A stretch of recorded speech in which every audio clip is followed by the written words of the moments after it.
You know the league season isn't far away when Chris Sutton is getting stuck into Rangers and he's bigging up Celtic. Welcome back, guys, to Fog Football. It's been a slow couple of days, we had the Euros, less about the Euros the better, but now look at Chris Sutton talking about Celtic and he's claiming that Brendan Rodgers has earned a Celtic transfer risk that could see him blow Rangers away for title 55. So we're taking a snippet from his column here over on the Daily Record. Now, of course, Brendan Rodgers, this is what Sutton says, had a gulf between him and Rangers the first time around.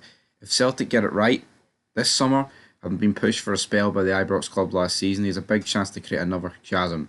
Stage 2 of Rodgers' second spell is fully underway, with the team returned for pre-season training and the manager in a far better place than 12 months ago. It couldn't have been easy for him last summer. He knew some people didn't want him back. He promised to be back at the stadium in May with the title trophy and duly delivered it along with a Scottish Cup. End of quote. Right, so, I don't think no matter what Celtic do in this transfer window, I don't think the gap will be as big as it once was when Rodgers was there, when he first came back.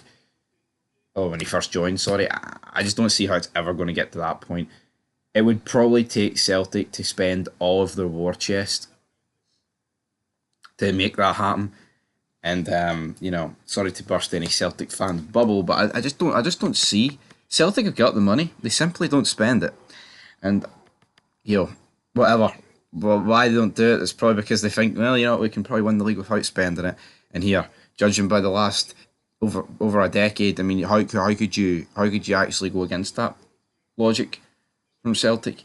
Now obviously they need it to improve in Europe, but at the end of the day, we're still winning the league. They're still winning cups. They're winning doubles. They're winning trebles. They're winning everything at the same stage, brother.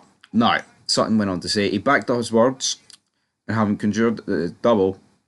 There's no need for him to say anything this summer. European progression was also on his agenda, and although I'm not sure there was many advances made in the Champions League as some people would have you believe, it remains a real motivation. Yeah, there wasn't, right? Seeing the Champions League, Celtic, the performances were worse, but at the end of the day, who cares about performances if you're picking up more points and you actually got a win? Like, I think Celtic fans, I think it is a bit tin pot, I'm sorry, right? Celtic fans can have a go at me. But playing well against Real Madrid for 45 minutes, Celtic are above that. They shouldn't be hanging on to that like it's the Holy Grail. Here's me actually having a go about Celtic standards. They shouldn't be. Celtic are a club, a massive club, alright? I'm willing to admit that as a Rangers man. Champions League. They've won a Champions League, alright? A European Cup. Why are fans getting a hard on over 45 minutes against Real Madrid? I don't get it. I do not get it, right? They should be getting a bigger hard on about the fact that they beat Feyenoord 2-1. And people are like, it's only, yeah, but it's a win. You know what I mean? I don't get it. I do not fucking grasp it.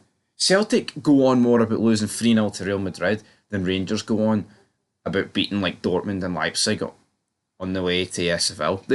They do. And I think there'll be a lot of Celtic fans that actually agree with me. I think that whole narrative about, if that Cal McGregor shot goes in, yeah, it's fucking apples and oranges, isn't it? If Aaron Ramsey wasn't a dickhead, Rangers could be sitting here with Europa League. If Ryan Kent could finish his dinner, we'd be sitting here with Europa League. It's all if buts maybes. It didn't go in. They lost 3-0. They played well for 45 minutes. Outplayed Real Madrid. But what did it get them? Got them hee-haw. Got them 2 points out of fucking possible 18. Come on, troops. Smell it. If Rodgers and Celtic make the right moves over the next couple of months, they have a real chance to blow Rangers away and also make that elusive mark again when facing the continent's elite. Let's get it right. You should never look over the fence. What Rangers are doing isn't Celtic's concern. They have to mind their own business and they will. But to those on the outside, it seems there's a golden opportunity to hammer home an advantage over their biggest rivals. Right, Sutton, I get that. You shouldn't be looking at your rival too much. It's hard not to do it, though, when you're obsessed. And Chris Sutton is certainly obsessed. Winning that title last season has whacked another 40 million into the Parkhead coffers and at the same time kept it at the Ibrox piggy bank. That has to be a serious effect on what the Respective clubs can do in this transfer market gives Celtic a huge chance to stride further ahead. Clement needs to rebuild the squad, and he's not being helped by the fact his bosses don't seem so clever when it comes to rebuilding parts of the stadium. Rangers fans aren't interested in shipping containers and absent steel.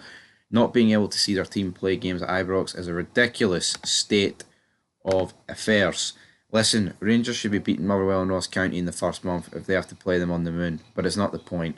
It also has some effect on Clement's chances in the Champions League qualifiers. Well, it does. I'll actually agree with something there. It does have an effect on Champions League qualifiers, but Rangers got an easy enough draw. And this whole talk about 40 million in the Parkhead piggy bank, Rangers have got a chance to make that null and void. Obviously, yes, still losing the league title, disaster, fucking raging still from it, bitter as well. Well, not really, but the bitterness left a long time ago. Say a long time ago, like it was 10 years, it was like a month ago. But yeah, Chris Sutton here. I agree with him with some parts, but I just don't think the gap will ever get back to being what it once was between Celtic and Rangers. Like, yes, the trophies might seem the same and etc., but the gap between the Rangers team that came up and Brendan Rodgers' team, it was there for all to see. But anyway, guys, leave your thoughts down below, and peace.